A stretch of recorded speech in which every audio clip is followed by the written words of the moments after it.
Hello, everybody. Welcome to the Eureka Next podcast, where we bring insight and inspiration to the next generation of innovators and entrepreneurs. Today, here with me, I have founder of Sugar Ray, Murphy Karges. And we're here to talk to him and just go through some questions. Thank you for coming on the show, Mr. Karges. You got it. We're here to talk and rap and do our thing. Yeah, for sure. So since the Eureka Next podcast is all about bringing insight to the next generation and helping young people like myself find out what they want to do in the world and how to pursue their passion, my first question for you is, what drove and motivated you to pursue your passion of forming your band and going into the music industry? Yeah, good question. Well, first of all, thanks for having me. It's been, of course, great to be here. Yeah. Very cool what it seems like is going on here. Mm-hmm. What drove me for passion to lead me to start the band, I'd probably have to say, go back to my parents' record collection, literally like when I was a kid. Go way back there to just listening. I just became a fan of music. Mm-hmm. And that just, it was amazing to my mind to sit there and listen to these records when I was like 6, 7, 8 years old. Right. And I'd pull them out of the thing and I'd play this record. And I was like, wow, there was a world that existed to me that I didn't know yet. And so through the years, some years went by, then I turned a teenager and I started getting into my own music then. I started listening to like punk and new wave and stuff. And then one day I'm like, I saw the picture of a guy holding a bass and it looked really cool on the cover of a magazine. And I'm like, what's that? It's just like powerful and rad and raw and like really, and I'm like, I got to figure out what that is. And so, I actually got a bass through a friend of a friend, a used piece of junk. I didn't care. It was amazing to me. And the moment like I held it and started playing, like everything kind of came together. Yeah. Remembering the music that I had grown up to listening to and just being immersed in my brain and how good it felt to just sit in music. And then I got to make my own. Yeah. I'm like, this is really cool. And then I also wrote too. I journaled as a young kid. For some reason, I'd write on my own. Nobody told me to, and it wasn't like a class. I'd start journaling. I just started writing when I was young. And then maybe 12-ish or something, 13, 14. And then I got a bass when I was 14 or 15. Right. And I'm like, I can put a lyric to these dumb little notes I'm making, make a song, put a band together, play in front of people. I'm like, that was the coolest thing. I had a mind explosion. And to me, that was so cool. So it doesn't directly answer your question, what was the passion to put the band together? But it goes back to that, being a fan of music, finding a bass, understanding I can put words and music together and put a band together and play in front of people. Yeah. To me, that just, it kind of helped me express the way I felt about life. Exactly. And so I wanted to do that and share. And it was kind of a way of communicating to me. So it was just liberating and rad. And I'm like, I got to get a band together. And then the moment you get a band together, it's an extra cool thing because like the whole thing comes together, and there's some struggles, but that's the fun. And then there you go. Yeah, no. And then especially like listening to Sugar Ray, like some of those bass lines are really badass. I have to say, like pretty intricate. Like, how did you know that like you wanted to be the bass player of the band, and like what inspired you to come up with those inspiration for those like bass licks? So I just wanted to be a bass player. For some reason, when I was young, again, when I got the bass at 14 or 15, everybody said, I want to play guitar. You never heard anybody go, hey, I want to play bass. Yeah. Like everybody said, I want to play guitar. Right. They'd never say, or say, I want to play drums, or your parents made you play like clarinet or saxophone or something or whatever. Maybe clarinet, not saxophone. Saxophone's cool. Clarinet's cool too. Anyways, but so I wanted to play bass because I wanted to be different. When I was young, for some reason, I'm like, I just want to be different. I don't want to be like everybody else. I don't know why I had that thought. I just thought that would be boring to kind of like just go to school all the way until you get a job and get a career and just that's your whole life. I'm like, I want to do like so much. I want to try to change, affect the world somehow or whatever.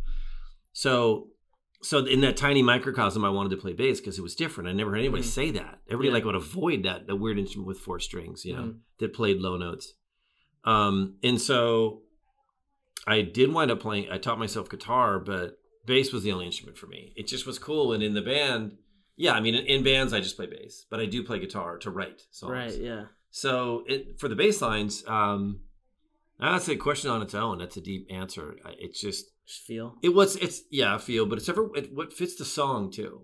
Mm-hmm. A lot of times you can have a busy bass line that wouldn't work in a busy song. Like it has to fit. Same way that if you look at like, Rush with, Geddy Lee, such an amazing bass player.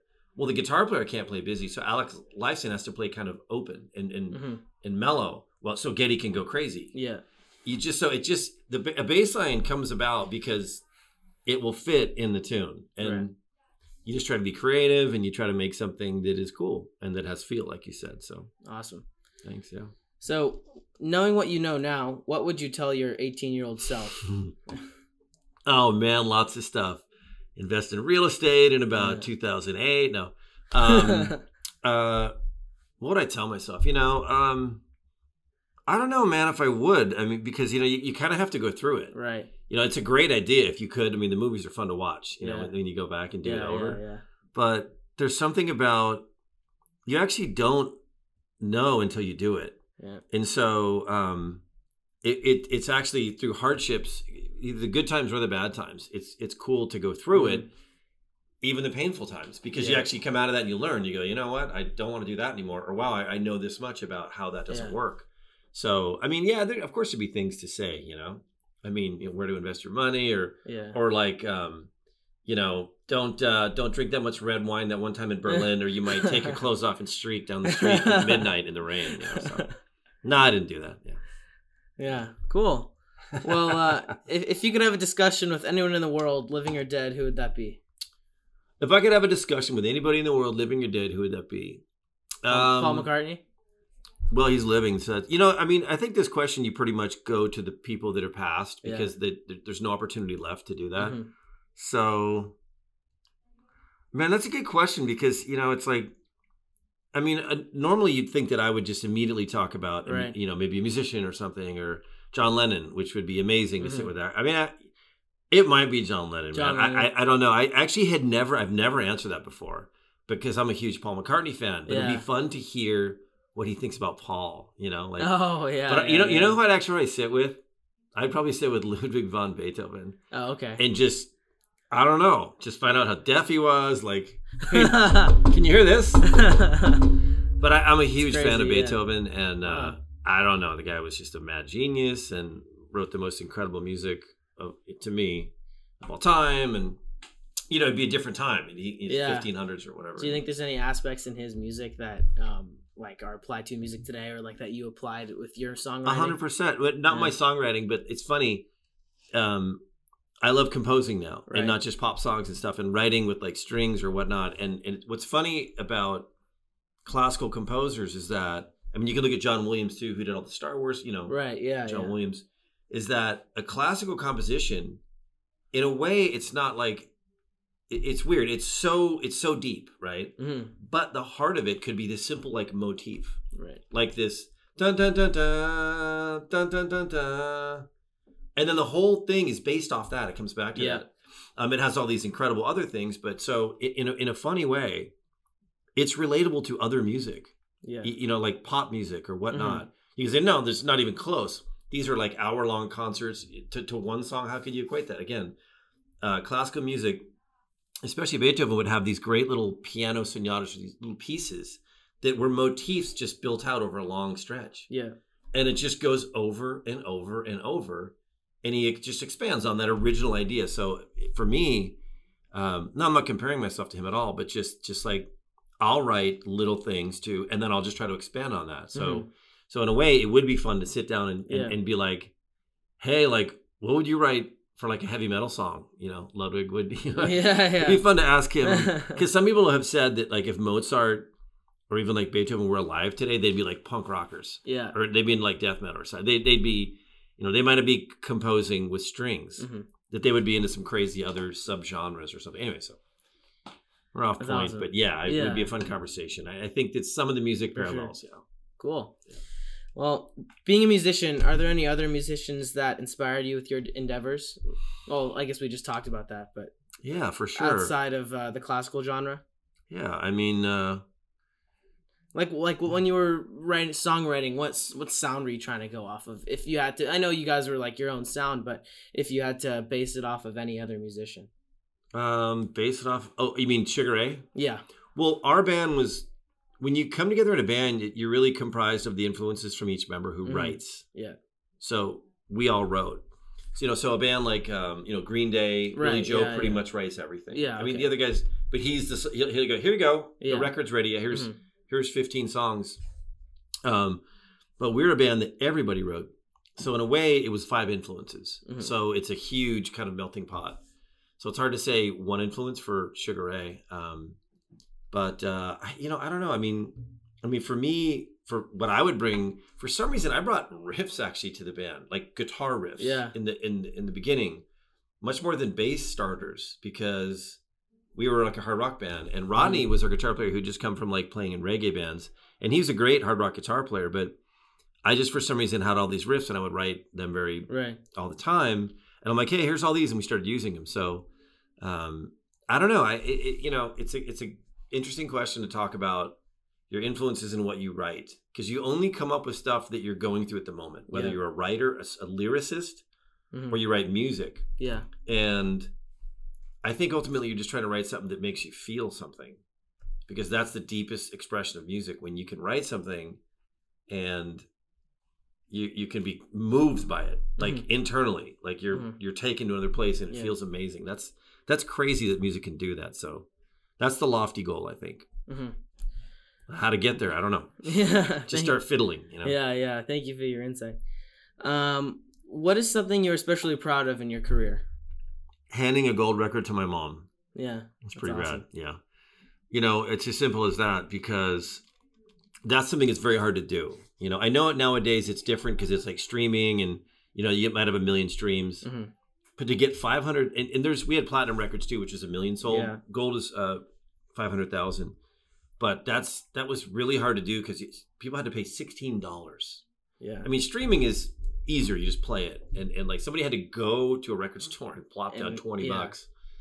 And so, and it also connected us to like Led Zeppelin and other, we were on Atlantic Records too. So I should also say, being on Atlantic Records and selling 500,000 copies of that first record, or it was the second record, and handing because to be associated with that label, like Ray Charles and AC/DC, and I believe Led Zeppelin, they were on Swan Song. I thought they were on Atlantic for a second. Anyways, the fact that other artists did that on that label, like Ray Charles got a gold record. We got a gold record on the same label as him. That's amazing. It would be great on an indie label that no one had ever heard of. It would still be an accomplishment. Yeah. But it was something cool about being on a historic record label and selling a lot of records. So handing her that record was kind of like all those jobs you wanted me to get at the X-ray lab at the medical center at the hospital. I didn't take those jobs. I kept a pizza job, and it worked out for now. Yeah. So that was incredible. That's awesome. To be able to hand her a gold record. Yeah, I have to be honest. I thought you were going to say it was playing on the ScoobyDoo movie. Yeah, man. ScoobyDoo. That was fun. I got to turn into a demon. Yeah. My eyes lit up. Yeah. And I took my bass and I was crushing the thatched hut roof.